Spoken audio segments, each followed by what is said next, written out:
আলাইকুম রহমতুল্লাহ বারাকাত। আজকে আমরা খানা খাওয়ার সুন্নত সম্পর্কে আলোচনা শুনবো। 1 নম্বর, 2 হাত কবজি পর্যন্ত ধৌত করা খানা খাওয়ার পূর্বে। দস্তরখান বিছিয়ে খানা খাওয়া। 3 নম্বর, বিসমিল্লাহি আলা বারাকাতিল্লাহ এই দোয়া পাঠ করা। আর যদি দোয়া পড়তে ভুলে যায়, বিসমিল্লাহি আউওয়ালাহু ওয়া আখিরা এই দোয়া পাঠ করা। 4 নম্বর, ডান হাতে খাওয়া। 5 নম্বর, 3 আঙ্গুল দ্বারা খাওয়া, প্রয়োজনে 3-এর অধিক ব্যবহার করা জায়েজ। 6 নম্বর, খানা এক ধরনের হলে এবং এক প্লেটে একাধিক ব্যক্তি খেতে বসলে নিজের সামনে থেকে খাওয়া। 7 নম্বর, খানার বর্তন, পেয়ালা ইত্যাদি সাফ করে খাওয়া এবং আঙ্গুল ভালো করে চেটে খাওয়া। 8 নম্বর, খাদ্যদ্রব্য পড়ে গেলে তা উঠিয়ে খাওয়া। 9 নম্বর, হেলান দিয়ে না খাওয়া। 10 নম্বর, খাদ্যদ্রব্যের মধ্যে কোনরূপ দোষ ত্রুটি না লাগানো বা প্রকাশ্যে দোষ ত্রুটি না বলা।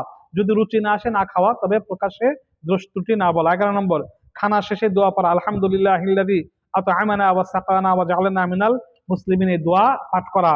12 নম্বর, আগে দস্তরখান উঠানো তারপরে নিজে উঠা। খানা খাওয়ার পরে আগে দস্তরখান উঠানো তারপর নিজে ওঠা। অনেক জায়গায় দেখা যায় লোকজন বসার আগে দস্তরখান বিছিয়ে রাখা হয়, এটা ঠিক নয়।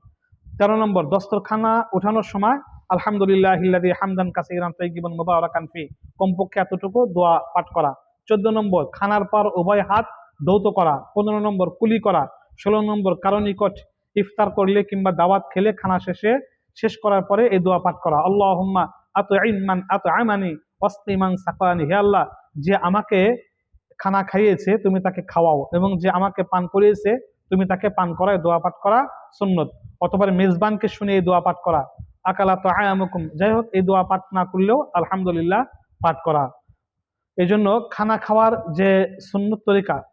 খাওয়ার সুন্নত তরিকা সম্পর্কে আমরা আলোচনা শুনলাম। যে কটা সম্ভব হয় সে কটা উপর বা সবগুলোর উপর আমরা আমল করার চেষ্টা করব। আমিন।